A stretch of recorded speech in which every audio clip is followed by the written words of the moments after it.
Boa noite, gente. Boa noite, Cleomara. Boa noite. Boa noite, professora Cristiane. Já vi que minha primeira convidada já entrou. Chamei, vamos esperar a Pri.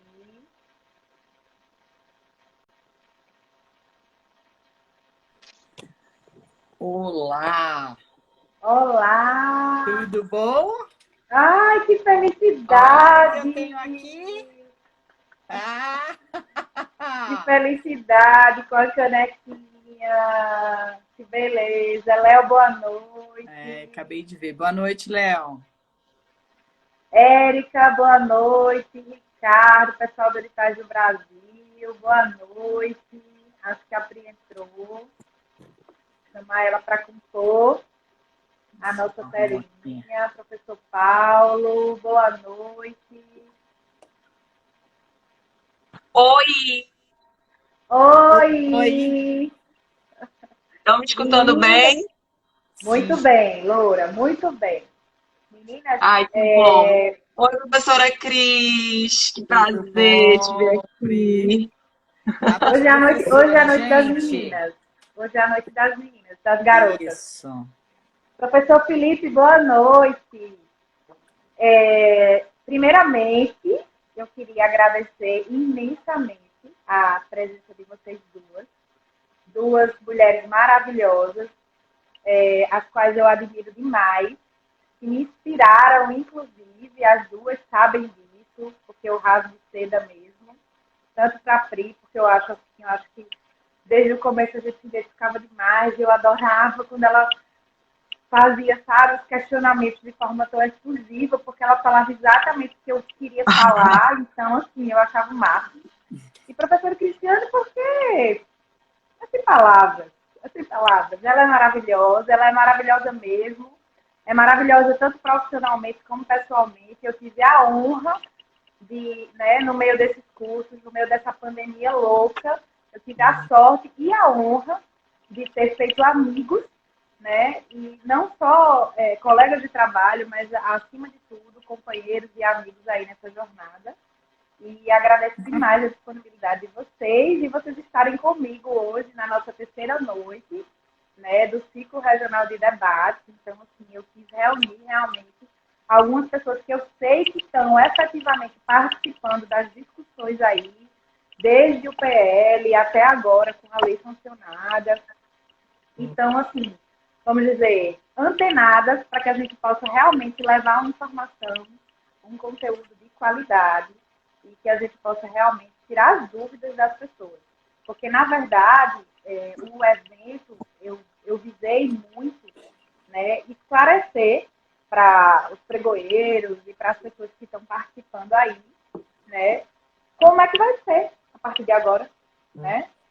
Inclusive, o nosso questionamento de hoje, o nosso debate, vai se fundar exatamente na figura do agente de contratação, que é essa nova figura aí, que a Lei 1433, no seu artigo 8º, trouxe para a gente. Tem muita gente ainda perguntando se, né, o pregoeiro é o agente de contratação é o pregoeiro, enfim. Meninas, as questões que serão postas serão essas, né? Eu vou agradecer, antes de começar o nosso debate, o nosso esquenta, eu vou agradecer às pessoas que estão apoiando esse evento, né? A Ecosil, que é a Escola de Contas Públicas, a Forset, o pessoal do Editais do Brasil, Portal de Compras Públicas, o Instituto dos Advogados Brasileiros, a Ordem dos Pregoeiros da Paraíba. Professora, aqui está tudo ok? Vocês me escutam bem? Todo mundo O escuta, seu gente? som Fala está um aí. pouco ruim. O Teu som som não tá tão legal. O seu som não está calma. legal, não. Ele deu Resolver. uma travadinha, mas depois voltou. É, Melhorou? Acho que sim. mais ou menos. Aumentou agora, eu aumentei agora. Melhorou? Estava baixo. Não, melhorou. Deu uma Estava melhorada. Melhorou um baixo. pouquinho. Estava baixo.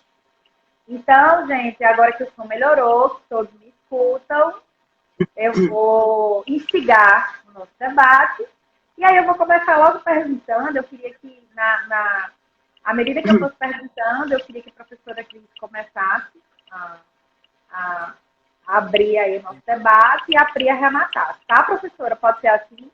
Pode. Ó, a Anne tá falando para você tirar o fone. É o teu Eu brinco. acho que é isso. Ele tá batendo no teu brinco. Ele tá fazendo um batendo, barulho. É. A tecnologia não Não. Eu inventei de usar esse negócio novo hoje, sabe? Só para canalhar. Não, Aí mas eu vou agora tirar. melhorou. Não tem mais Melhorou? aquele Então barulhinho virei. que tava. melhorou porque não tá batendo o teu brinco. Ah, então tá, eu virei, vamos lá. Obrigada, Gabriela. A Gabi que avisou aqui. Tá. Gente, então, a figura do agente de contratação, definida pelo artigo 8º, né, trouxe aí muitas celeumas e muitas dúvidas sobre se seria ele uma nova figura, né, se seria uma nova função, ou, né, se seria, então, se confundiria com a figura do pregoeiro.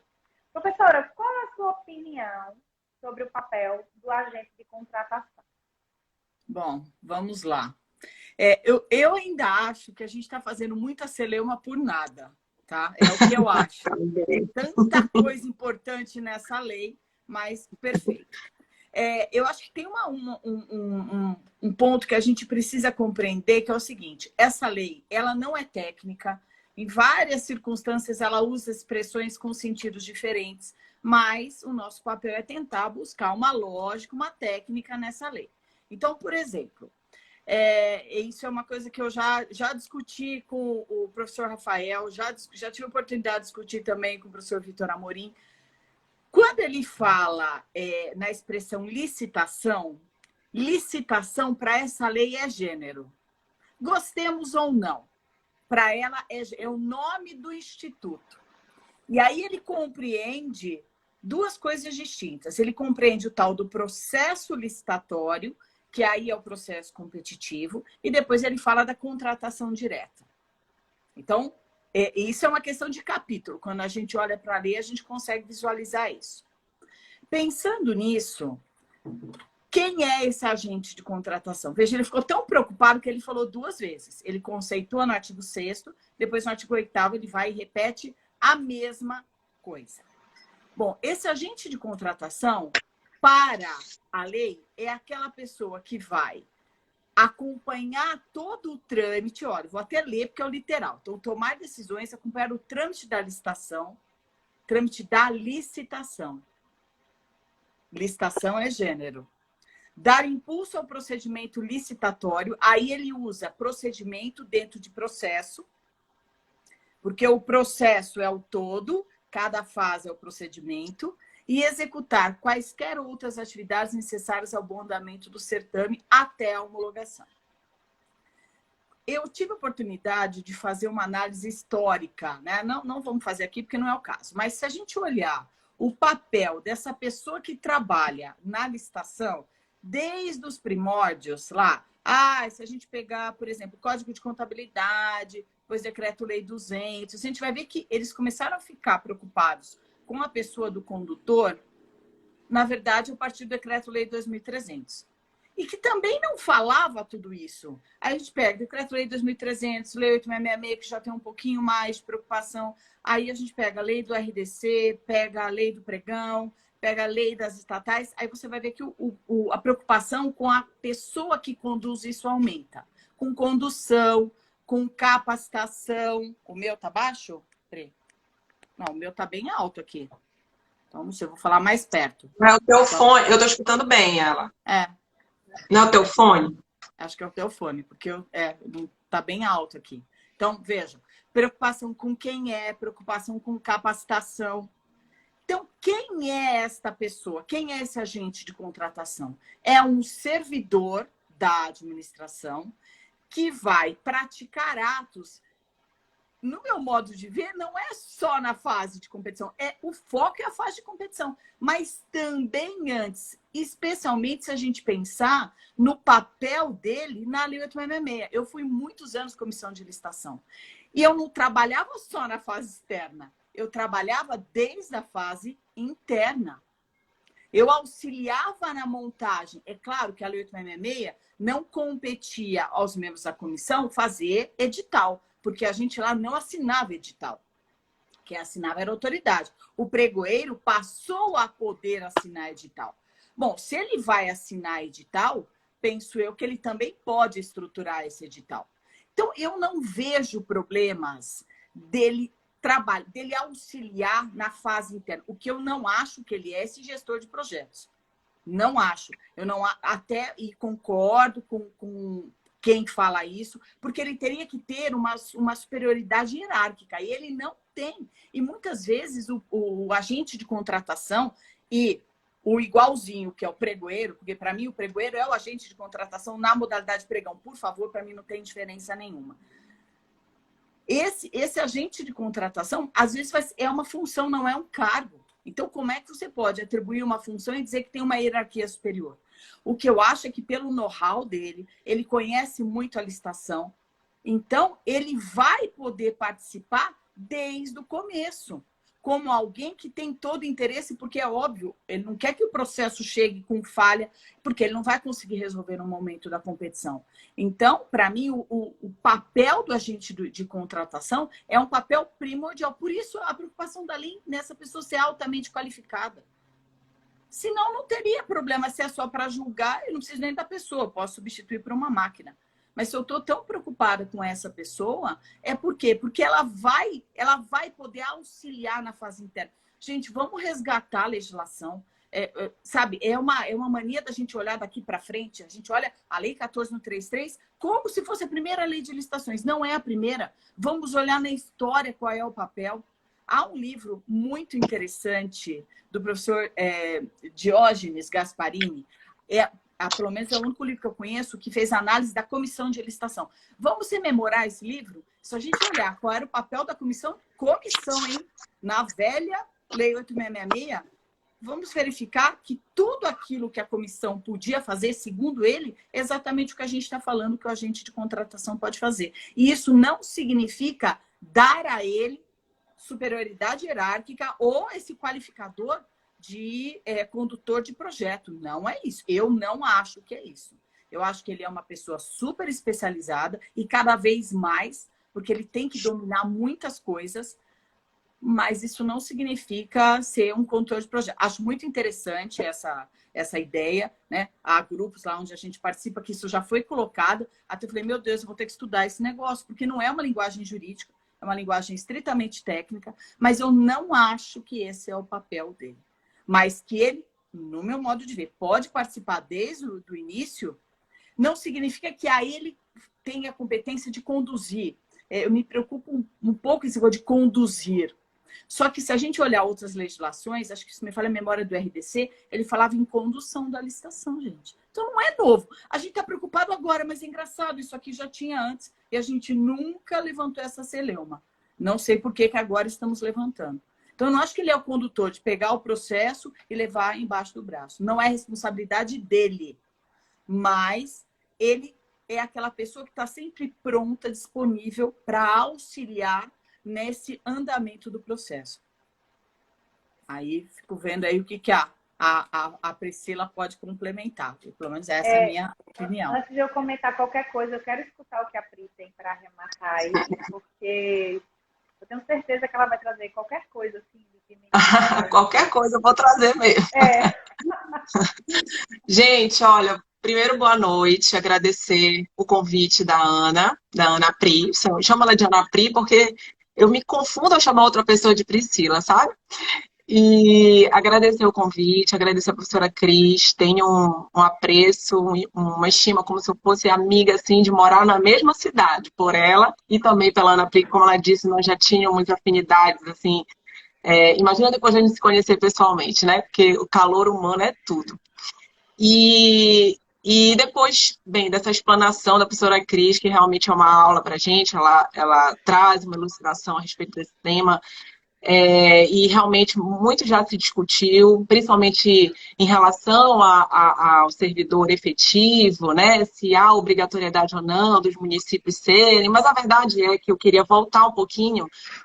Eu acho que esse dispositivo ele trouxe uma discussão muito grande. Primeiro, eu não entendo a estranheza, porque para mim, pregoeiro, presidente de comissão ou comissão, sempre acompanhou o processo licitatório. Se, pelo menos como pregoeira municipal, presidente de comissão de licitação municipal estadual, que eu fui, não existia uma isenção, sabe? Não é um isentão no processo administrativo licitatório.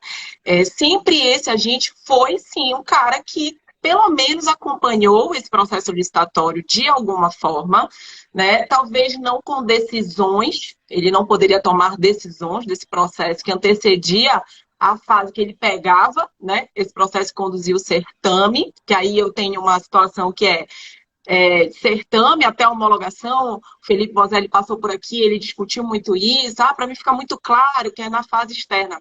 Mas da feita que tem lá, que eu posso, esse agente da contratação pode tomar decisões, eu acho que isso foi que pegou todo mundo de surpresa, sabe?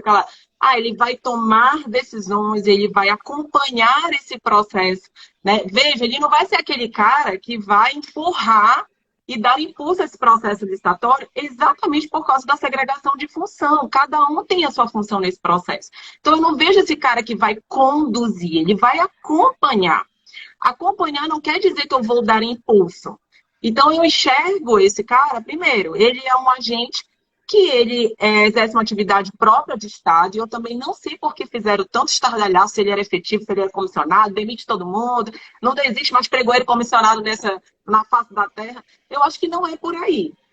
Eu acho que a gente tem que entender o conceito de agente para entender a função desse cara aí nesse processo administrativo licitatório, né? Porque o agente, ele exerce uma atividade própria do Estado e não necessariamente ele vai ser efetivo, né? Tanto é que a própria lei diz preferencialmente efetivo. E o que a gente precisa determinar aí, se ele vai ter aquela, que eu acho que é isso que confundiu, a determinação de que ele é uma autoridade dentro desse processo. Porque a autoridade, gente, faz toda a diferença eu dizer quem é a autoridade no processo licitatório. E isso, gente, faz tanta diferença que vai determinar quem é o coautor, né? O agente coautor do meu mandado de segurança. Para quem eu vou impetrar o mandado de segurança? Para a autoridade coautora. A autoridade, ela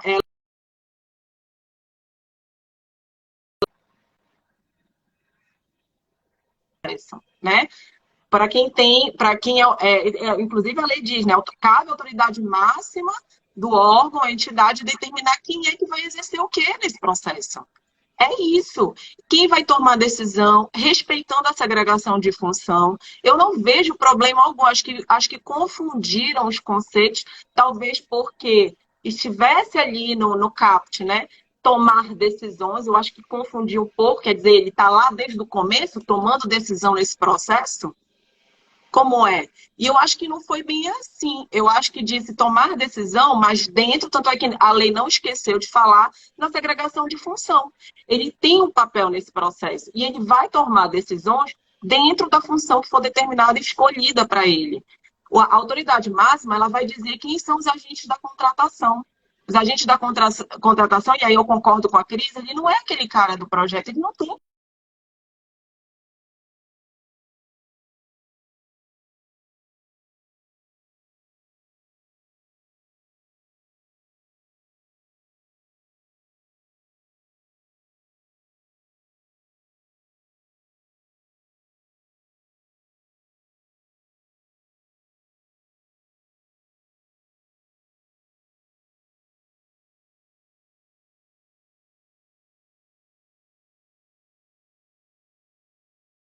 decisão para algum agente.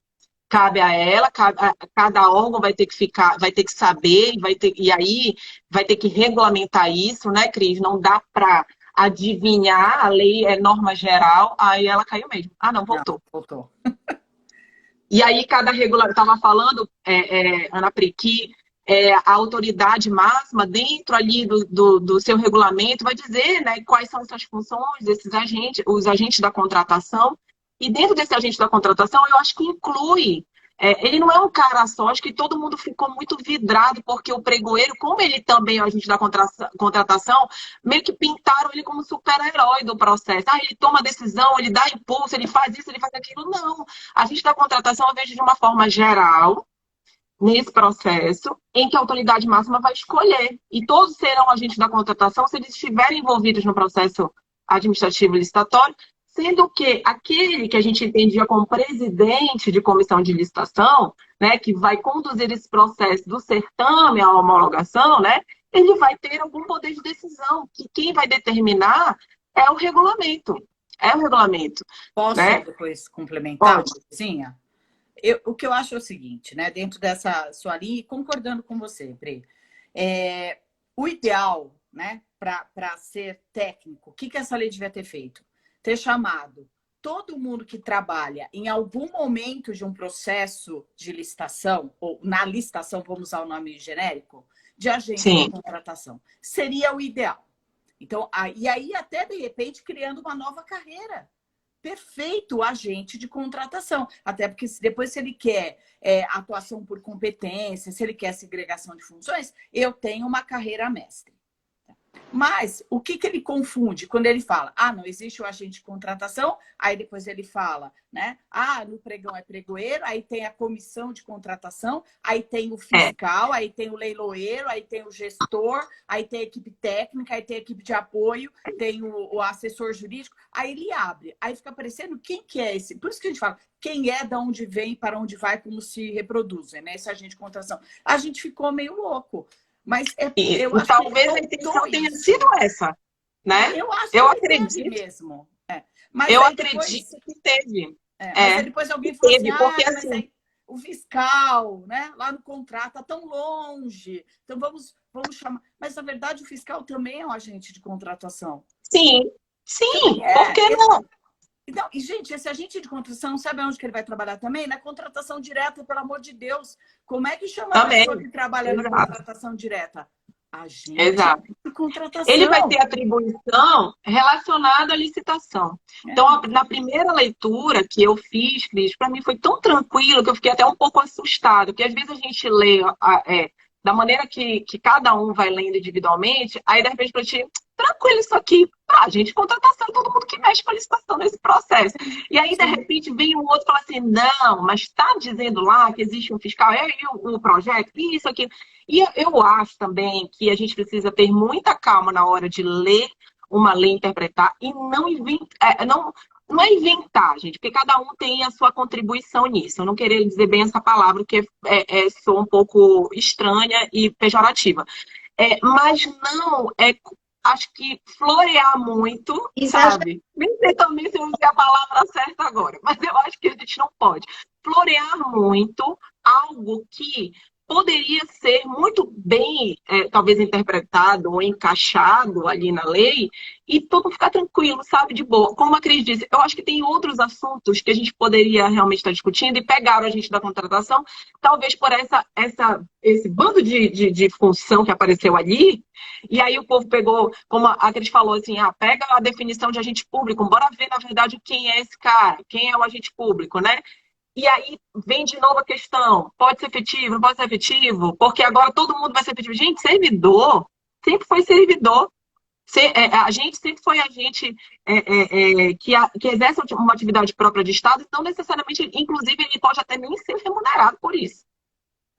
Quer dizer, é muito mais amplo do que a gente imagina, né? Aquela coisa de que eu vou ter segurança apenas com o servidor efetivo, né? Servidor público efetivo, e aí tem essa discussão eterna, como os municípios vão se adequar ou não, enfim. Acho que é discussão mais para frente, né, Ana? Estou adiantando o assunto aí.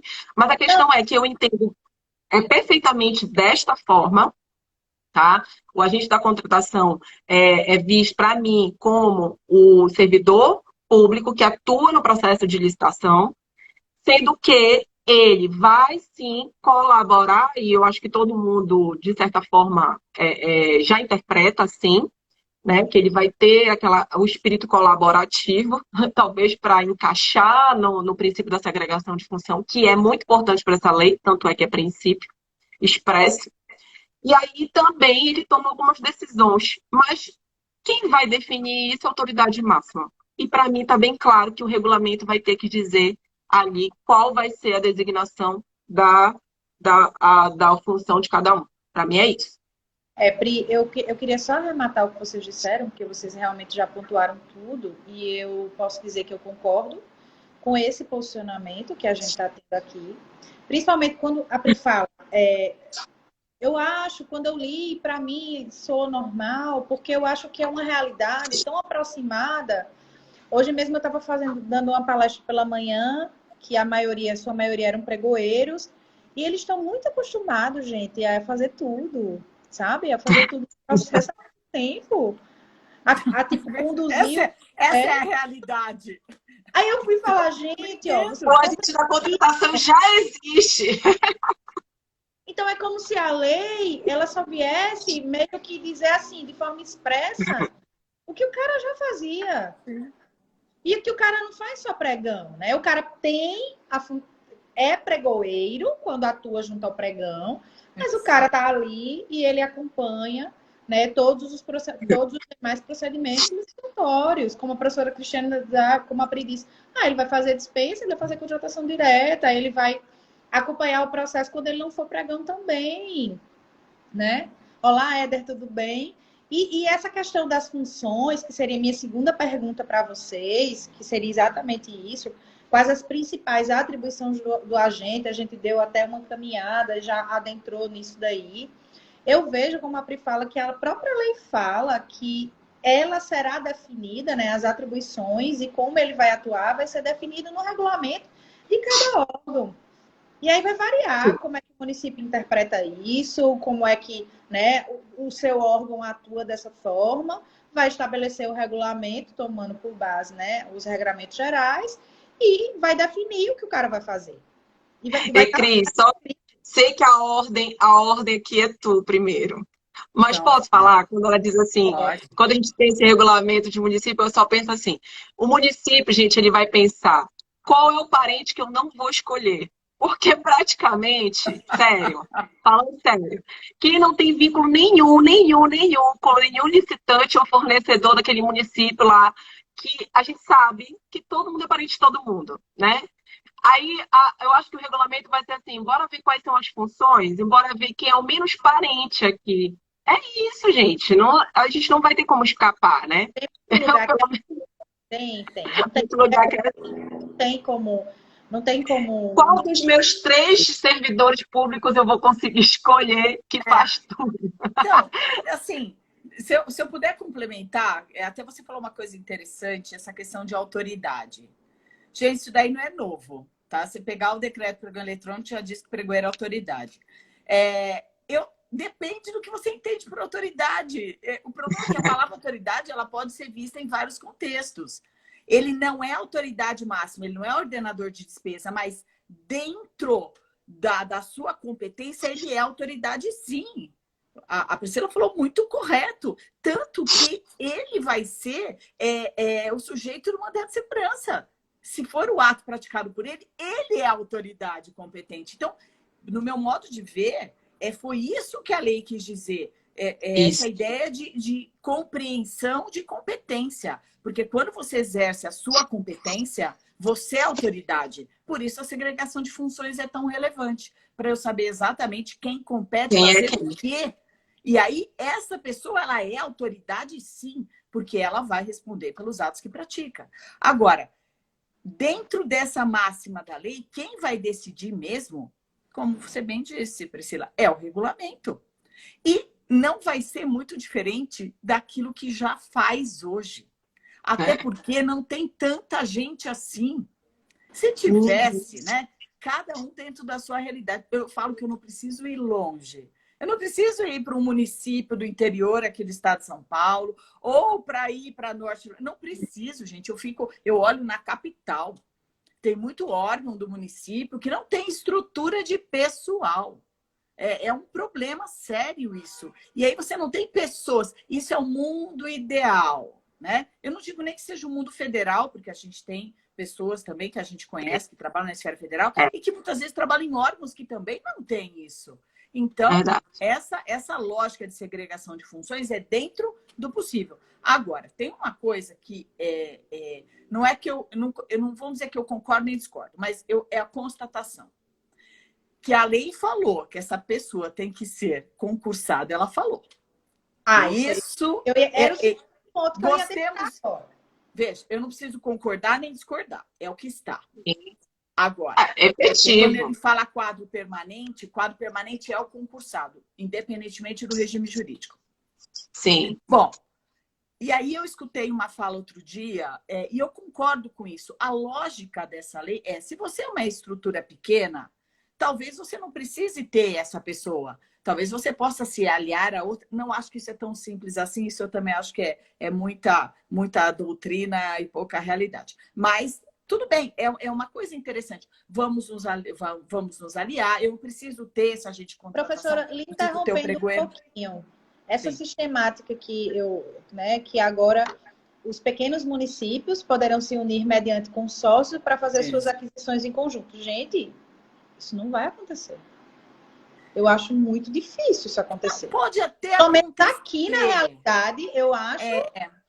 Mas é que depende, porque para você se unir, primeiro, você tem que ter uma realidade de localidade, né? A gente está falando em municípios que tem que ter uma distância, eu não posso dizer de quanto, mas que seja viável até essa logística. Geograficamente, precisam ser próximos. Isso é verdade. Mais que hoje a gente esteja aqui, nós estamos em lugares diferentes do Brasil, mas isso é um evento. Para coisas do dia a dia, ainda muitas vezes você precisa do contato, você precisa estar junto, sentar na mesa, porque talvez essa solução de uma comunicação virtual não resolva, né? Porque a gente está falando com estruturas maiores, é diferente. Então, eu acho que é viável, mas eu não sei se é tanto e para tudo.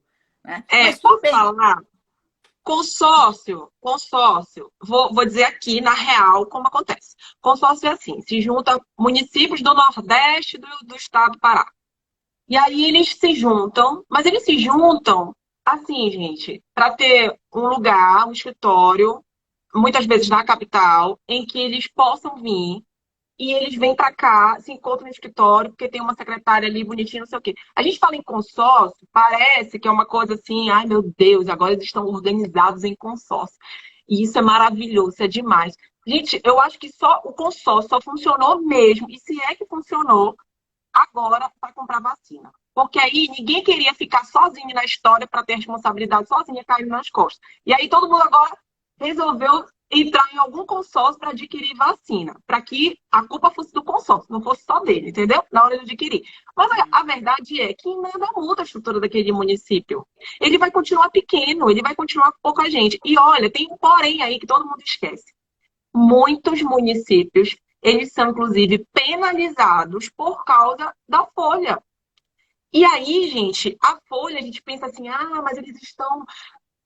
assim, lotado de servidor comissionado, isso aí é cabide de emprego. Às vezes não, às vezes o orçamento é tão pequeno, tão curto, que eles já chegam no limite de pagamento com o pessoal que eles não podem mais extrapolar, sabe? E aí, quem é que você consegue fazer concurso público para ganhar um salário mínimo? Não vai conseguir. A gente pensa que é tão fácil. Organiza o concurso público e faz como se o concurso público fosse a coisa mais fácil de... Aliás, pode até ser mais fácil de fazer.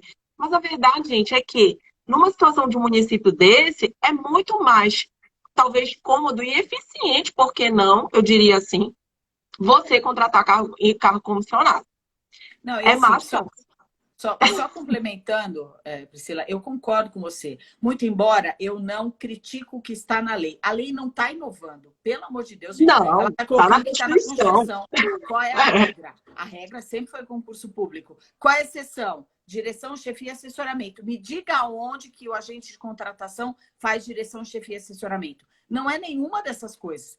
Nós, assessores jurídicos, fazemos isso. A nossa profissão nos permite ser enquadrados em qualquer uma dessas 3 funções. Mas o agente de contratação, não. Agora, isso não significa que eu possa esquecer da realidade.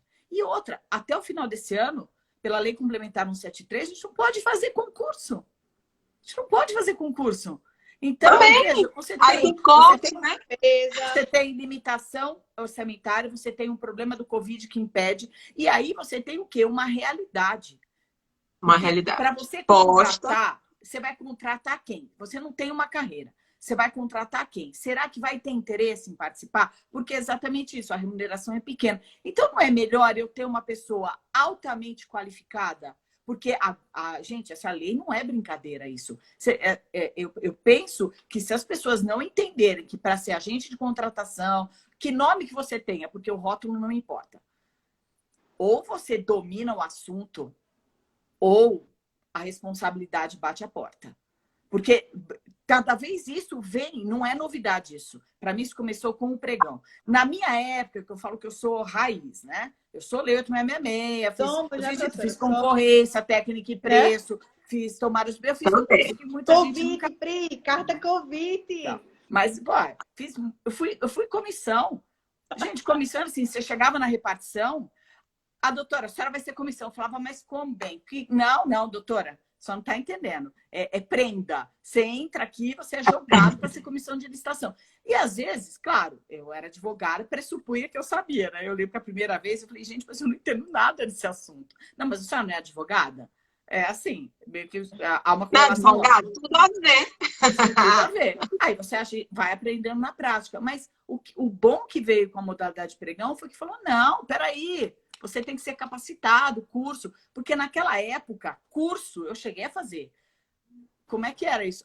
Você vai matar trabalho, porque fazer curso era matar trabalho. Hoje não é isso, gente.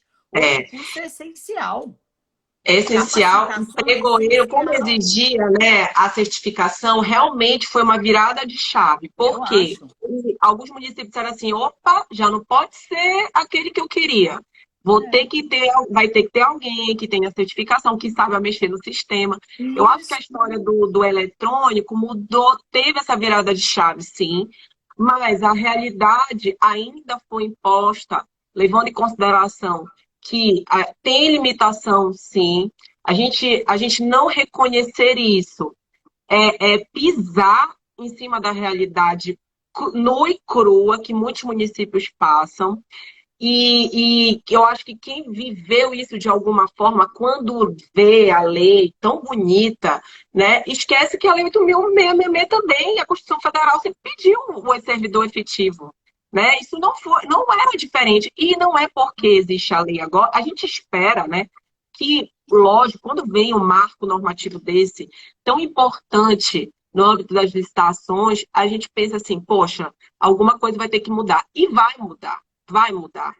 A questão não dá para passar igual um trator por cima da realidade. Então, esse agente da contratação vai ser tudo isso que a gente falou aqui, ele vai ter, sim, responsabilidades, vai ter que acompanhar esse processo licitatório, a gente já sabe que o faz tudo já acompanha mesmo, só que ele vai ter responsabilidade porque há um princípio muito forte aí que é da segregação de funções, mas também a gente não pode esquecer da LINDB, que considera, né, toda aquela situação, as dificuldades do gestor, quando se fala de gestor, o homem médio.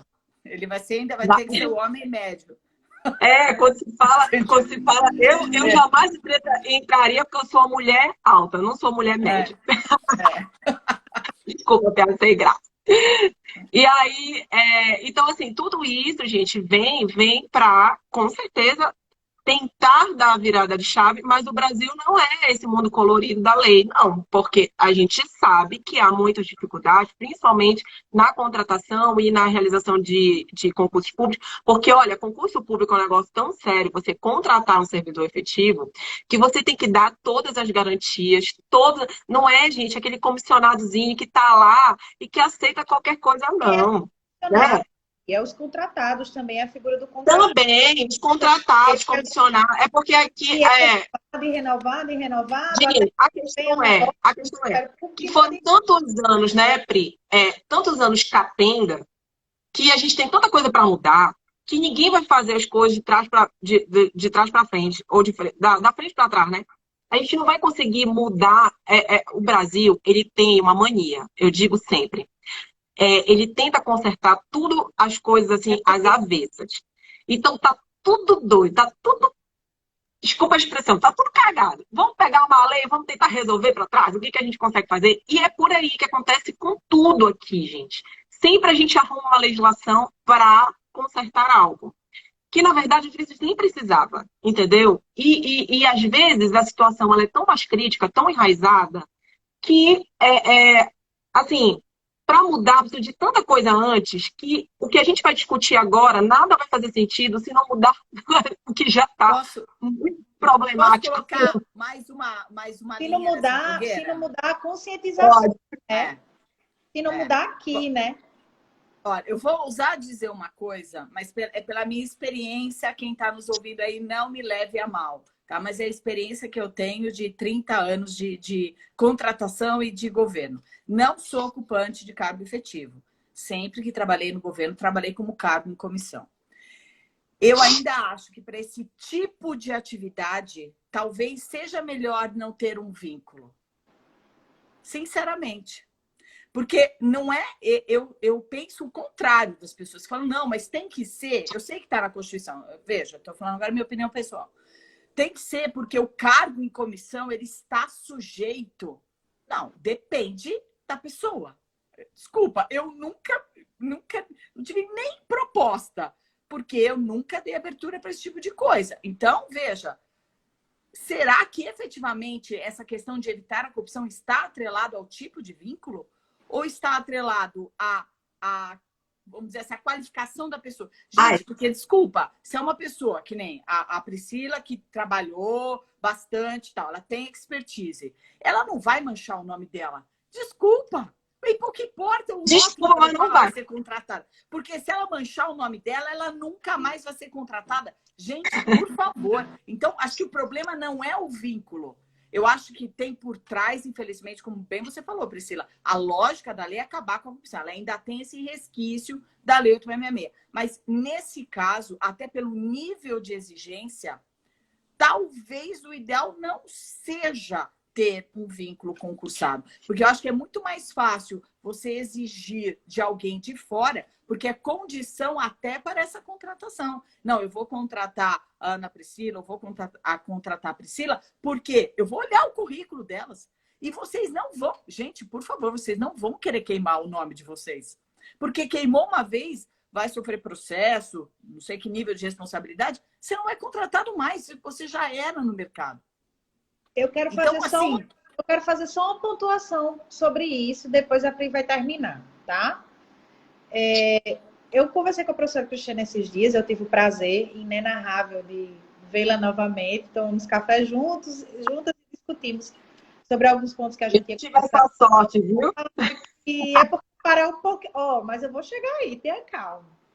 Mas aí com a Cris também, não tive essa sorte. Aí a gente conversando sobre isso, eu penso o seguinte, eu penso que essa questão de ser comissionado e ser efetivo, ela influencia a depender, talvez, do órgão e do, tipo assim, do impacto. Aí você chegou exatamente no ponto que eu concordo perfeitamente, que é a questão da capacitação do servidor.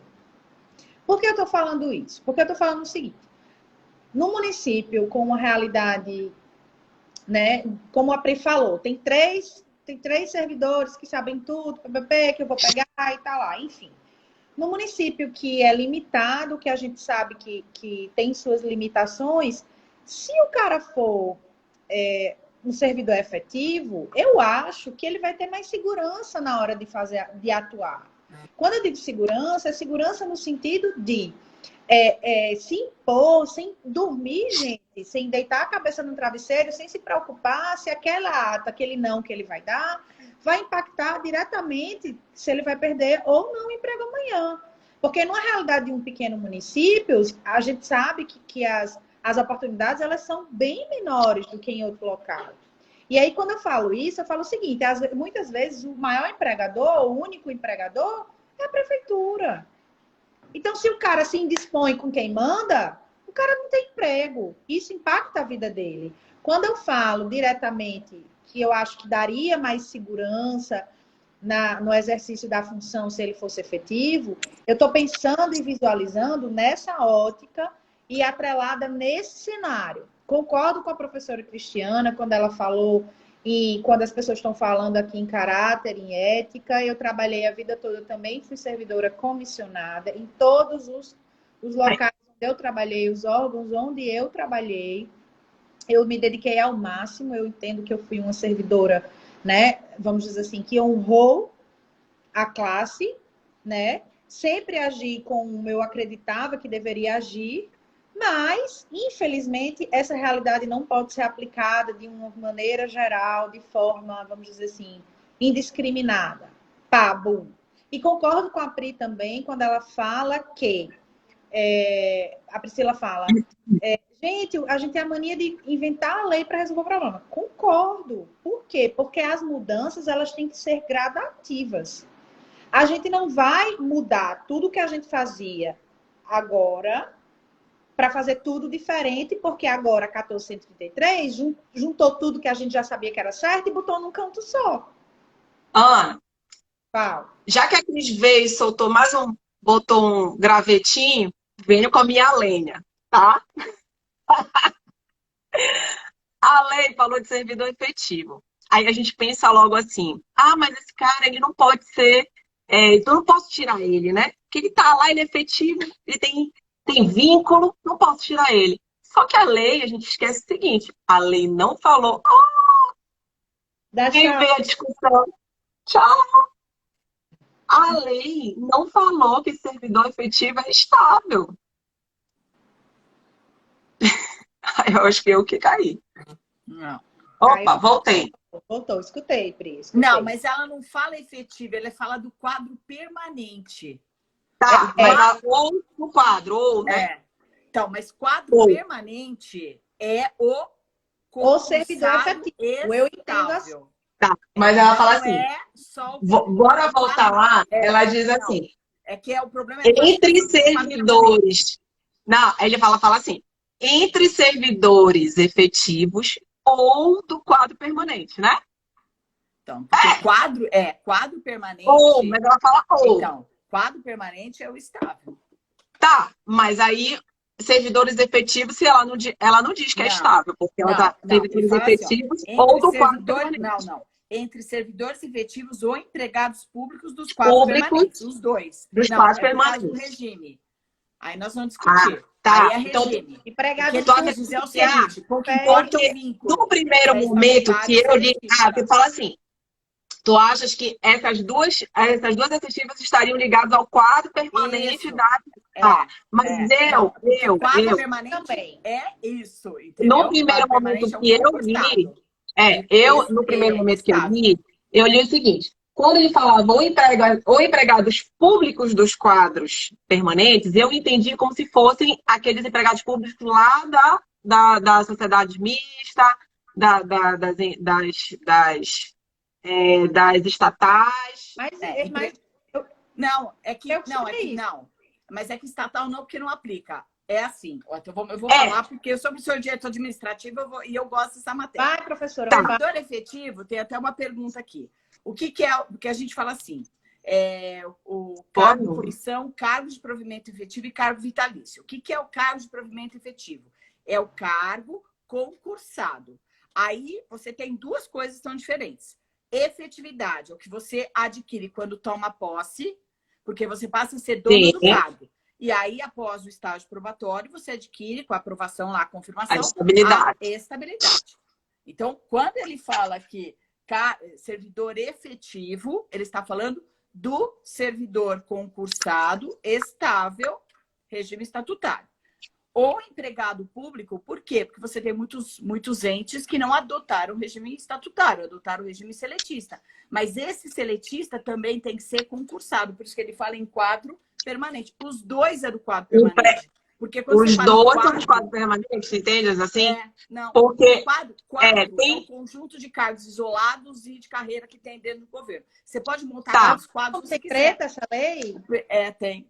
Tá vendo? Não, porque então, é complicado. Não, Não sabe tô dizendo por que você tá quê? errado, não, Pri, mas é uma Não, interpretação. não. Porque Entendeu? os empregados públicos realmente são os seletistas que a gente diz, né? São os Isso, seletistas que também são isso. próprios da sociedade de economia mista, das estatais e tudo É, mais. E não, nada impede que, de repente, um determinado órgão tenha o empregado público.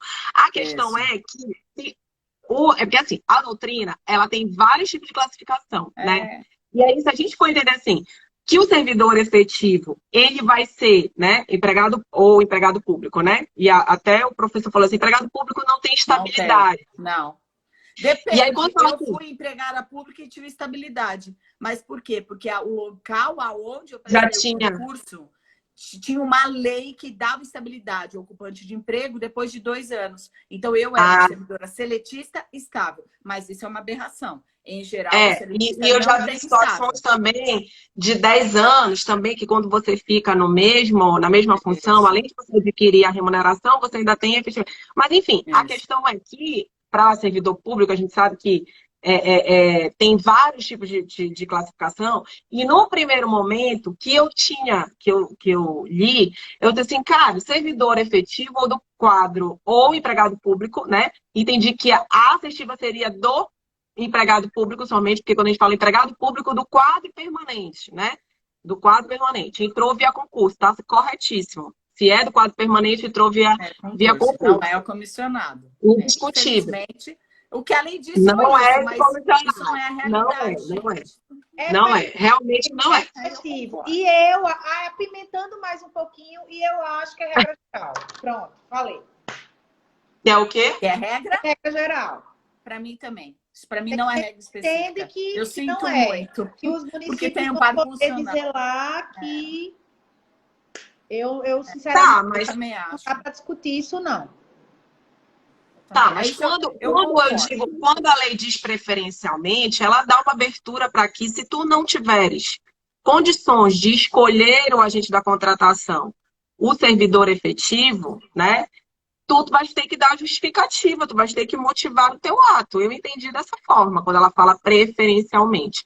Lembra da história do pregão eletrônico, que era preferencialmente? Sim. E aí chegou o momento que o decreto que bateu o pé e falou, não tem nada preferencialmente, é obrigatório. Mas a lei, ela quis que fosse preferencialmente, porque ela levou em consideração as adversidades, né, Mas do as país, a diversidade do país, as diferenças que existem de uma região para outra, município para outro, enfim, que a gente sabe que não é, né? Não é tão simples quanto parece. Aliás, é muito complexo. Dentro de uma própria organização, há uma complexidade dentro da gestão pública que cada um vai ter que regulamentar, não tem jeito. Eu me surpreendo, sempre me surpreendi, o fato dos municípios copiarem e colarem os regulamentos federais de forma a não reconhecer as suas particularidades. Isso, para mim, sempre foi muito estranho, mas, ao mesmo tempo, eu sempre considerei uma prática tão comum, era que hoje, quando eu vejo, assim, aquela coisa, ai, vamos dar a autonomia do município para que ele regulamente. E eu fico me imaginando, né? Eu acho, se a gente for fazer, nunca fiz esse levantamento, tá? Mas eu chuto que muitos municípios não conseguiram aproveitar esta autonomia maravilhosa que eles têm de regulamentar, né, as normas gerais para fazer algo de bom. Ah, tem município? Tem, gente. Eu não quero dizer que todo mundo está num bolo só. Mas, na real, a maioria é copia e cola. A maioria é copia e cola. E eu me penso assim, eu sempre ouvi isso como algo muito distante de mim. Muito. Porque todos os municípios, todos, que eu consegui analisar o regulamento, se é que tinha regulamento, da tem essa, todos eram copia e cola do federal. Às vezes mudava uma coisinha ali ou aqui, mas era muito sutil e que não fazia, no final das contas, não fazia diferença nenhuma. Então, assim, essa coisa do, ai meu Deus, pacto federativo, vamos dar autonomia e tal, é bacana, a gente tem também, como a gente está falando aqui, né, do servidor efetivo, a Constituição Federal, tudo é lindo, tudo é maravilhoso. Mas eu não acredito que os municípios tenham tanta criatividade assim. Mas também, porém, contudo, entretanto, existem sim aqueles que são criativos. A gente sabe que muitos municípios também fizeram seus regulamentos de uma forma tão boa e deu um exemplo de autonomia, né? De criatividade, considerando as peculiaridades da região, da localidade, que são exemplos. Mas, assim, a realidade, eu acho que maior de tudo, eu acho que eu vou fazer esse estudo, fazer um levantamento de todos os regulamentos, para saber se alguém se aventurou a fazer algo diferente, né? Porque eu não vejo essa coisa do uso, né, dessa autonomia para coisas maravilhosas, extraordinárias. Mas, enfim, né, Posso temos só... ali... Meninas, Tô adorando, gente. Tô adorando colocar pimenta aqui. Ó, Ah, eu ainda tenho assim, um pensamento um pouquinho diferente com uma coisa que a Priscila falou. Preferencial. É que eu tenho uma visão diferente do que é competência discricionária, tá? Então eu tenho que colocar meu fundamento aí. O preferencialmente, para mim, é regra. Quando eu falo preferencialmente, é o que eu tenho que fazer primeiro. Se eu não conseguir fazer isso, eu tenho que justificar. Né? E não, eu para mim, considero assim também. eu penso assim. Mas, para mim, esse preferencialmente, ele está lá no inciso 1 do artigo 7º, ele não se aplica ao agente de contratação. Porque, a não ser que não tivesse redação do artigo 8º. O problema para mim, e eu acho que aí foi o erro, ele não deveria ter colocado isso no artigo 8º. Se tivesse só o artigo 7º, inciso 1, a gente nem estaria discutindo isso, porque se é preferencialmente, basta que eu justifique que a minha realidade não compreende. Agora, o problema é que no artigo 8º, ele coloca será conduzida por agente, pessoa designada pela autoridade competente, entre servidores efetivos ou empregados públicos do quadro permanente. Ele não dá a opção do preferencial. O preferencial é como se fosse aquela outra pessoa, que a gente não sabe quem é, que está fazendo outra coisa. Mas esse que vai conduzir, quer dizer, ele falou, esse aqui tem que ser do quadro permanente. Quer dizer, veja, ele fez uma loucura, ele não precisava ter dito isso. Bastava ele ter deixado o que está no 7º, inciso 1. Perfeito. Que eu acho mas lá no artigo 7º, ele fala assim, o desempenho das funções essenciais, a execução desta lei. Ele não fala nenhum. Para mim, quando ele fala a execução essencial desta lei, ele vai englobar todos os artigos. Mas e o artigo 8º? Mas aí você tem que interpretar, então. Ai, que Não, beleza, aí gente. pois Adoro mas não quando concordar com alguém. a execução desta lei, o artigo 8º tá lá Sexta-feira à noite, já tem gente aqui dizendo, vamos beber, já está na hora de finalizar. Vamos beber, sexta-feira. Gente, eu não posso nem beber. Aliás, eu vou falar para vocês. Eu até melhorei consideravelmente depois dessa live. Eu estava tão... Eu acho que eu precisava de uma dose de licitação no meu corpo. Com certeza, com certeza. Eu estava mal. A Pri estava caidinha, né? Passou a semana meio chururu. Tô desde segunda-feira, gente, ó. Tô com Covid, eu tô E ela com disse assim, o que é que a gente não faz pelos amigos? E aí ela veio e melhorou. Astral é isso, Pri, é melhorei. Positiva. A energia é tudo, né? Eu falo para vocês, meninas, as Lulus que estão aqui, as Luluzinhas do curso prêmio, do Rony, eu falo para elas, pense positivo. E aí, eu tava desde segunda-feira ruim, pensei que era Covid, o primeiro resultado deu negativo, se Deus quiser não vai ser, mas eu tava precisando de uma dose de distração, umas amigas para conversar, para debater, sabe? Aquela coisa assim, para gente dar um ânimo. Super feliz. Gente, eu vou interromper um pouquinho o nosso debate, porque ele pode ir muito além. Que eu tenho um convidado que eu quero chamar para encerrar o nosso debate. Ele é pregoeiro, com mais de 20 anos de experiência, Pri. Ele também tem consultoria especializada e ele atua muito nessa região do Rio Grande do Norte. Suetônio de Oliveira. Vou te chamar, Suetônio, para compor a tela conosco. E aí, Suetônio vai fazer um questionamento, né? Aí, os pregoeiros. Eu achei interessante a gente...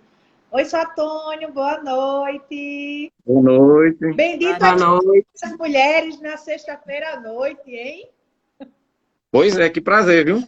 Obrigado aí pelo convite. Eu queria, Um abraço para a uma professora. pessoa que incorporasse a realidade realmente vivenciada pelo pregoeiro. Porque, veja, o que é que adianta a gente estar fazendo esse debate aqui se não for para exatamente aplicar a quem está lá na ponta?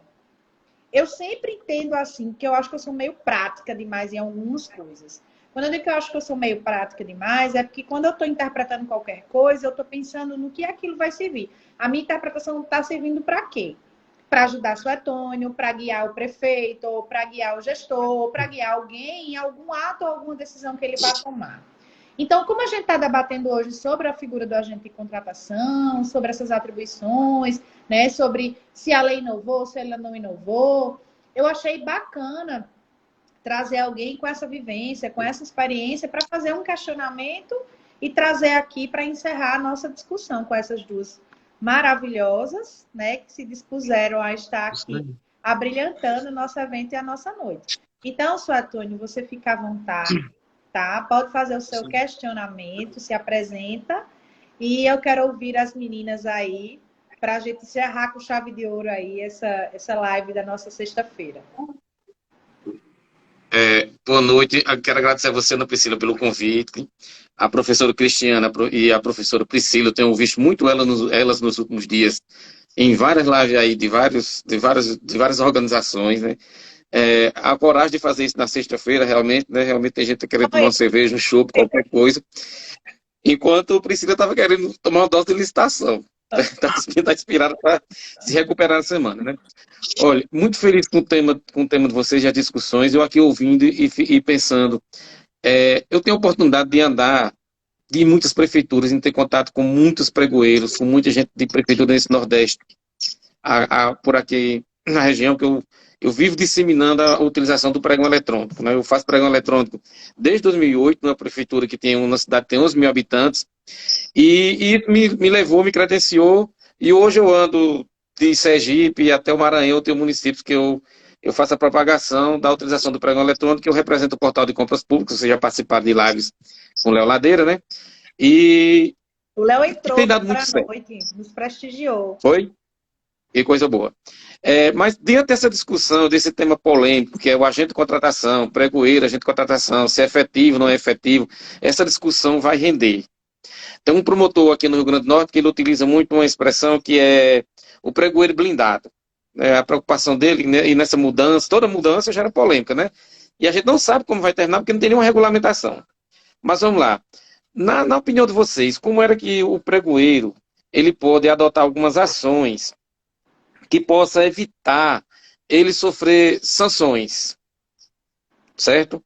Sanções diversas aí, de processo, que o CPF do coitado entre bem e saia bem de qualquer processo, porque nós somos gestores de todos os tiros, pregoeiros de todos os tiros, mas a grande maioria são pessoas sérias, competentes, honestas e que querem desenvolver. Agora, quando traz a lei com essa totalidade de dúvidas, deixa a gente um pouco com o pé atrás, na incerteza de como proceder para o nosso futuro. Então, como era que a gente poderia adotar algumas medidas, algumas ações, né, que evitassem sanções para cima do pregoeiro? A resposta fica à vontade, viu? Posso começar? Pode. O que eu acho, primeiro, afora mais capacitação, e não só do pregoeiro, não adianta capacitar só o pregoeiro, você tem que capacitar todo mundo que trabalha, inclusive, por que não, até a autoridade. Depende alta gestão. do nível. Sim, eles têm que entender, essa lei trouxe a alta gestão para dentro do processo, né? Que é o que o Paulo Alves fala lá do parágrafo único, né? Do artigo 11. Então, primeiro, comprometimento da alta gestão. Ela precisa entender também o que é essa lei, qual é o papel dela, e todos os autores, não só a contratação, o jurídico, também precisa entender. E outra, a partir do momento que você estruturou, faz os regulamentos de atuação interna, entendeu? A partir do momento que o agente de contratação, o pregoeiro, não importa, está lá fazendo o seu papel, tem dúvida, chama o jurídico. Isso está evidente agora. O jurídico tem que ser um órgão auxiliar. Chama o jurídico tem que auxiliar, tem que orientar qual é a melhor solução. Quer dizer, o que não pode é o pregoeiro, o agente de contratação, tomar decisões que ele, pelo menos, não tenha a certeza sozinho. Eu sempre brinco, vai preso de mãozinha dada. Para que você chama para você a responsabilidade? Compartilha a responsabilidade. Então, se há algo que ele já domina, perfeito, ele toma a decisão e ele vai responder por isso. Lembrando que agora, uma coisa boa da lei, não se responde mais por culpa, né? Só vai se responder por dolo, fraude, mas vai ser mantido o erro grosseiro da LINDB. Isso não tem como. Então, agora é dolo, fraude e o erro grosseiro. Quer dizer, a culpa ela não está mais colocada na legislação, mas isso já vem de jurisprudência, o que eu achei ótimo. Então, agora, não tenho certeza, não sei que caminho, chamo o jurídico. E aí o jurídico orienta, porque aí vai cair lá no artigo 10. Se ele tomar uma decisão embasado no jurídico e houver algum tipo de responsabilidade, a advocacia pública vai defendê-lo. Quer dizer, não tem mais essa coisa de ter que contratar meu advogado para me defender. Não, porque ele tomou a decisão em prol do interesse coletivo, por uma orientação interna. Eu acho que essa é a melhor solução. Mas não adianta nada. Só capacitar o pregoeiro. Orientação por escrito, né? Sim, orientação não, formal, né? Parecer com base no 53, não é brincadeira. Né? Estava escutando hoje aquela fala do Rony. Eu discordo dele. Para mim, eu concordo dizendo que eu acho que não foi bom a lei colocar o órgão jurídico como controle interno. Mas eu acho que agora é controle interno. Pelo menos é uma etapa. É controle interno. Infelizmente, é uma constatação que faço. Acho também que é pouco. Acho que o jurídico tem a contribuir mais. Mas eu acho que esse é um papel fundamental dele. Porque a gente tem diversas realidades. É uma coisa que você falar de AGU, que realmente, que ele fique fazendo checklist de processo, né? Uma máquina faz isso. Mas em outras realidades, não é. Gente, a minha realidade não é essa. Eu faço checklist de processo. É a realidade, a gente tem que conviver com isso. Isso dá segurança para o gestor. Eu já cheguei a falar para ele, mas eu digo para você que... Não, doutor, eu prefiro que a senhora olhe, porque a senhora me diz o que está de errado. Eu só assino se a senhora falar que está tudo bem. Então, veja, né? São realidades. Eu acho que isso vai impedir? Não, impedir nunca vai, porque você tem outros controles, você tem Tribunal de Contas, tem Ministério Público, mas diminui, porque se tiver amparado a decisão, pode até haver instauração, mas não vai haver o que eu acho péssimo, que é a condenação.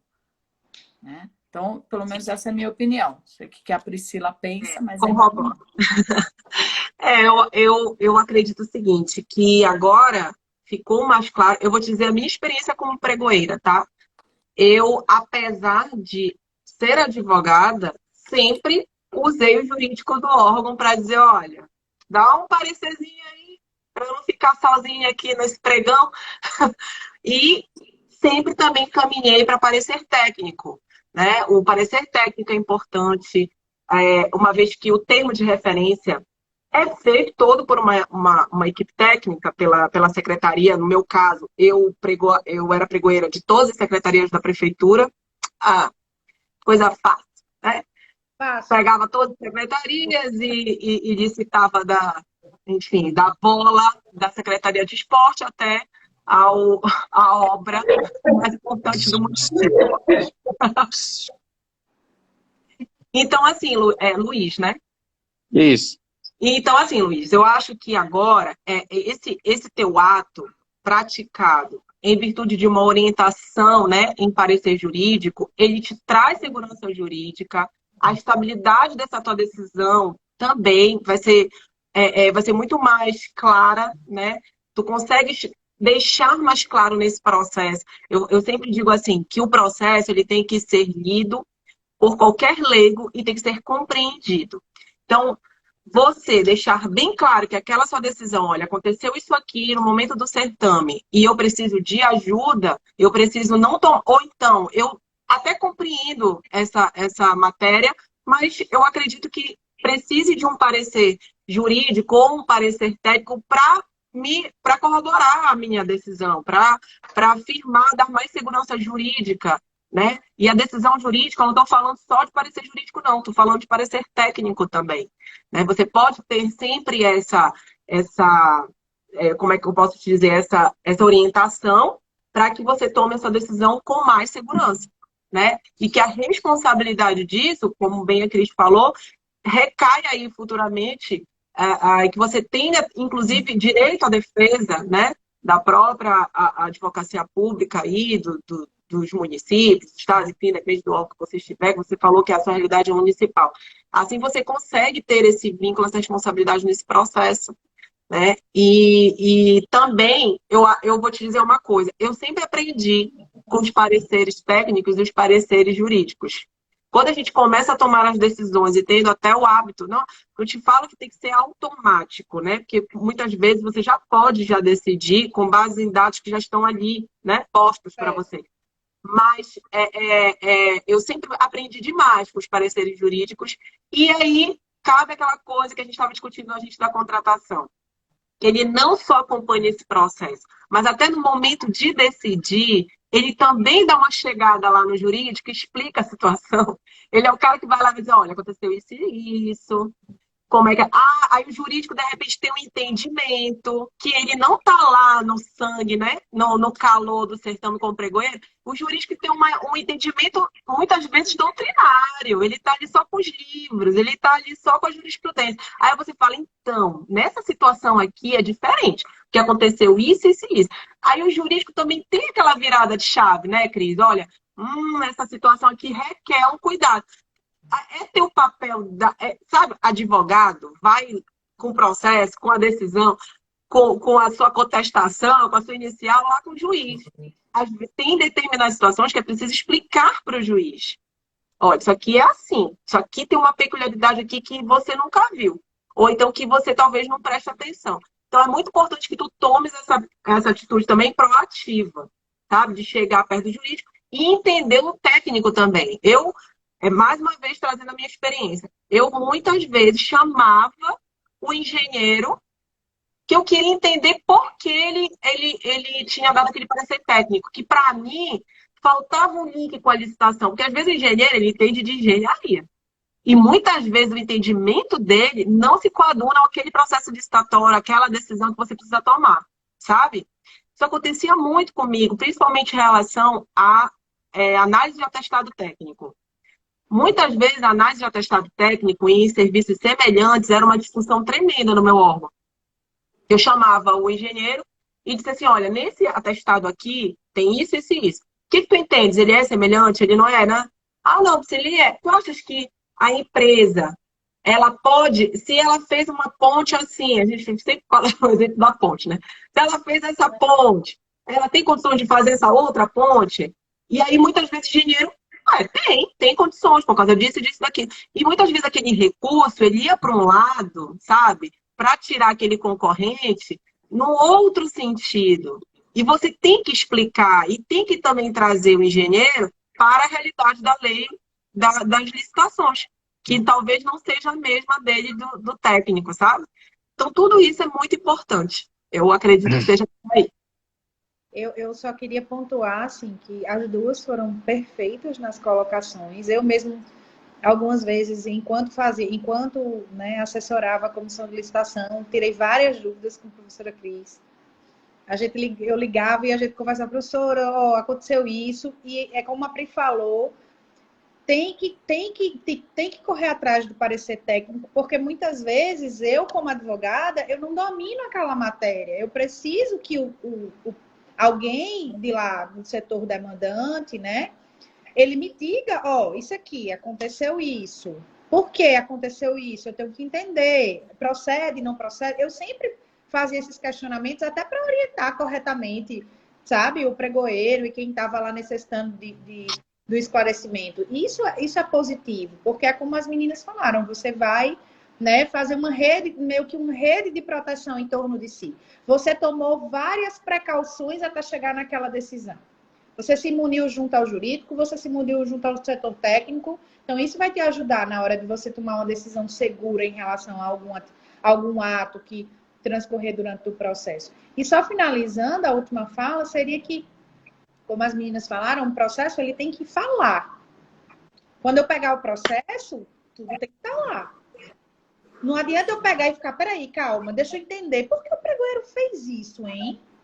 Já peguei vários processos que eu fiquei sem entender várias atas, uma atrás da outra. Deixar bem claro, né? Às vezes o chat lá, você colocando na ata, no chat que vai gerar como o pregão eletrônico gera aquela ata automática, e aquela ata automática, para mim, é o meu terror, tá? Eu odeio aquela ata automática. Aquilo deveria ser proibido. Mas é um assunto para outra live. E aí, é bom que você coloque no chat. Então, aconteceu... É a historinha mesmo. aconteceu isso e isso, foi assim, assim, assado, não tem... Porque se alguém lê a tua... Na medida que alguém for lendo a tua ata, vai dizer, ah, tá aqui, o pregoeiro fez isso. É como a Ana Pri está falando. Não dá para adivinhar o que passou na tua cabeça naquele momento. E mais, isso é uma defesa para ti lá na frente, porque também tu pode esquecer. Tu pode dizer assim, caramba, pô, eu já muitas vezes aconteceu comigo. Por que eu tomei aquela decisão? Por que eu fiz isso? Eu já nem lembro mais o que aconteceu. Então é importante tu sempre pontuares os teus passos e as tuas decisões, porque o que tu acha que tu pode lembrar lá na frente, que pode servir inclusive para tua defesa, tu não lembre, sabe que passa muito tempo. Gente, essas coisas do Tribunal de Contas e essas prestações de contas, elas só vão acontecer muitas vezes tantos anos depois que tu não vais lembrar, porque como tu bem disseste, tu és de pregoeiro de vários municípios, e aí tu vai dar uma bananada, meu amigo, né? Igual testemunha em processo judicial. Ela não lembra o que aconteceu há 5 anos. É importante você, como pregoeiro, utilizar-se dessas ferramentas e ser esperto nessa hora. Olha, vou pontuar, porque de repente isso aqui eu não vou lembrar, não. E aí pontua no chat, coloca lá. Ou faz, às vezes tem sistemas que nem a ata complementar, que também odeio. Mas tudo bem. De repente, se tiver a oportunidade de colocar lá em ata complementar, também faz isso. É importante. Que aí justifica no processo e o processo fala por si. Priscila, eu nem sei se tem mais tempo, mas é só... A nossa discussão é agente de contratação. Então, na opinião de vocês, o agente de contratação seria a primeira coisa a ser regulamentada antes de se utilizar a nova lei? Porque essa é uma polêmica de todo dia dentro das prefeituras. Pode ficar à vontade. Né? Eu entendo que sim. Eu entendo que sim. Se você não regulamentar quem é ele e o que ele faz, você não vai conseguir usar a lei. Eu não estou dizendo que... Eu acho que já dá para usar a lei. Eu tenho esse entendimento que não precisa esperar o portal nacional, desde que você tenha um local para você divulgar, garantir que já pode usar. Mas até para contratação por dispensa, vai ser o agente de contratação. É ele, é este ser que agora vai trabalhar nos processos. Eu tenho que falar uma palavra. Eu tenho que quebrar a formalidade. Essa Pri é uma fanfarrona, professora. Desde o primeiro dia eu falo isso para ela. Ela não deixa de séria. Ouviu? Séria, ela fica filosofando. Ai, eu vi o teu Instagram. Gente, quando fala em portal nacional, eu só lembro do portal, assim. Tu vai atravessar e tudo vai acontecer. Mais ou menos isso. Mas, enfim. Vai, professora, conclua. Desculpa. Não é isso. Eu entendo que é a primeira coisa que tem que fazer. Na verdade, regulamentar. Seria a segunda, mas pode ser a primeira. Para mim, a primeira é a governança. Algum nível de governança a administração tem que instituir. E dentro da governança está a regulamentação. Quando você fala, posso começar? Isso é um nível de governança. Não vou nem ousar falar muito sobre isso, porque eu não domino isso. Estou aprendendo sobre isso também, porque isso não é a minha área. Mas é um nível de governança eu ter algum tipo de regulamentação com relação às competências. A Laurinha está concordando, dessas pessoas. Gente, caiu o Suetônio. Deixa eu ver se eu chamo ele só para ele se despedir. Acabou. A noite das meninas foi uma delícia. Ainda que o Issa não nos derrubou, hein? Não nos derrubou. Chique, né? Nós somos chiques, Cris. Isso, a gente conseguiu caminhar aí nas discussões. Teria papo para muitas sextas-feiras ainda. Pri, muito obrigada. Muitos cafés, muitos chopes. Pois é. Eu vou abrir para vocês fazerem tem a palavra. Água, não tem chope, nem café, nem vinho. Água. O que tem aí? Água? Eu vou pegar o gel. Vou abrir para vocês fazerem. Já avacalhei com o primeiro ciclo regional. Desculpa, Pri. Vou tentar ser uma debatedora consciente. Pri, mas, tu quebraste para São Paulo, me chamou de fanfarrona. O povo não vai nem entender nada. Sabe o que é? Dá intimidade. Dá dinheiro, mas não dá intimidade. A fofoca, gente, é uma brincadeira que a gente tem entre a gente, que a Pri é a mais brincalhona de todas, e sempre. E às vezes, né, Pri? Como eu já conhecia meio que o jeito dela, ela chegava, chutando a porta, e eu, gente, isso é uma fanfarrona. Não gritava, não. E aí ficou. Eu sou doce. Eu sempre brinco com ela, falando que ela é. eu sempre chamo ela disso, ela brinca, ela entende que eu tô falando isso, né, com carinho, e assim, ela é desse jeito mesmo, Égua, já tô falando égua aí. desse jeitinho que encanta e não tem não. Então, eu vou abrir para que vocês possam fazer as considerações de vocês, né? Desde já agradecendo, né? Suetônio, obrigada. Deixa eu ver se eu consigo te chamar de novo, enquanto as meninas não falam. Cris estropa com a palavra, porque é ativo. É, a diva. Coitada de mim, tem nada de diva, não. Sim, Bom, tem, mas, sim. meninas, eu queria agradecer, sério, imensamente aí o convite da Ana Priscila. Tá aqui podendo debater e discordar da Priscila é adorável isso, né? Porque a gente discorda em alto nível. Discordar com quem conhece é a melhor coisa que tem. Porque a pessoa vem com argumento e sabe argumentar e conhece o tema, então isso é fantástico. E assim, eu queria deixar claro que conhecer vocês foi a melhor coisa que a pandemia me trouxe, né? Poder ter participado dos cursos lá do professor Rony, sabe? Os grupos, aí todas as meninas que estão aqui, né? Assim, e conhecer pessoas que são dedicadas. Eu sempre falo isso, eu falo, gente, eu fico encantado com a dedicação. Eu viro e mexe, fico encontrando com vocês. Hoje à tarde, encontrei com um monte de gente, 2. Quer dizer, a gente sai de um e vai, assiste outro, e todo mundo se apoia. Então, assim, eu admiro todas vocês, entendeu? Vocês, assim, ganharam um respeito com relação à minha pessoa que vocês não têm noção, né? O quanto vocês me ensinam. Porque poder discutir com vocês, poder conversar com vocês é um aprendizado para mim. Porque tem muita coisa que eu não sei, né? Eu falo, eu tenho 30 anos de janela, mas, gente, não é nada. Desculpa, são experiências diferentes, tem muita coisa que vocês passaram que eu nunca passei. Então, quando a gente discute, tira uma dúvida, eu aprendo mais do que eu posso contribuir com algum pouco do meu conhecimento. Eu acho que enquanto a gente tem essa opção de que a gente está aprendendo, a gente está no caminho certo. A hora que a gente achar que a gente sabe tudo, esquece que você já era, né? Eu acho que a gente tem que estar sempre aprendendo. E isso que a gente faz todos os dias no grupo, conversando, debatendo, isso para mim é fantástico. Eu não preciso concordar, né? Acho que a concordância ela não é necessária. Ela às vezes não é. O bom é o debate saudável, respeitoso, né? Então, eu só agradeço essa oportunidade, viu, Ana Priscila? Agradeço mesmo de coração. Quando eu digo que elas são maravilhosas, vocês não acreditam em mim. É tudo isso, pessoal. Então, assim, eu acredito. Dizer que a professora Cris falou aí, assim, primeiro eu estou assim, emocionadíssima, porque esse momento para mim é surreal. Eu até brincava, porque eu não me encarmino. Não, vou fazer live, vou fazer. Ai, gente, calma. Eu sempre, sempre botava o pé no freio tipo assim, hoje eu me sinto segura para fazer, para organizar, para discutir, porque eu acho que agora eu estou mais, no eixo, né, professora? Foram esses praticamente quase 2 anos que a gente está aí, né, nessa trilha de discussões. Quando a gente vê, meu Deus, passou muito rápido. E a gente vive isso diariamente. A gente acorda de manhã. Gente, aconteceu isso comigo. Olha só essa situação, né? Danuse está aqui, Laurinha, Jarlene, Érica, as meninas Camila, passaram todas. Nossa, me tremo toda com as situações. Eu não sei responder muitas delas. Fico só esperando. Outra, e aí a gente se posiciona, né? Assim, vamos pensar o que é que a gente pode fazer. E assim a gente vai aprendendo, né? A gente vai aprendendo. A gente vai aprendendo. Isso é uma troca fantástica, porque é uma troca riquíssima, cada uma dentro da sua função, dentro da sua atribuição, na sua realidade distinta.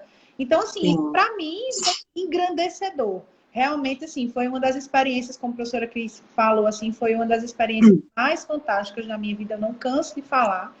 Eu estava no meio de uma pandemia, me sentindo só, isolada, arrasada. E aí eu comecei... Nossa, a pandemia fez uma revolução nas nossas vidas, né? Eu também. Ó, Ana Pri, para todo mundo. A pandemia, ela me trouxe amigas, assim, nossa, bem, Cris Estropa, essa gentileza, a humildade, assim, que a gente realmente fica besta aqui. Eu fico besta. Eu assim, tenho uma admiração muito grande para a Cris. A primeira vez que eu ouvi a Cris falar, eu fiquei assim, caramba, eu preciso ter essa amizade para mim. Eu preciso dessa mulher perto de mim.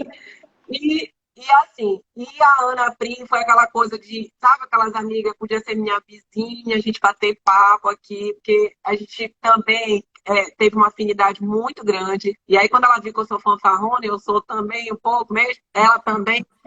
E ela logo percebeu meu jeito brincalhão de ser, e às vezes as pessoas até nem entendem tanto, né? Que, enfim, por ser mulher, a gente já vai passando por tantos obstáculos para ir desconstruindo as coisas.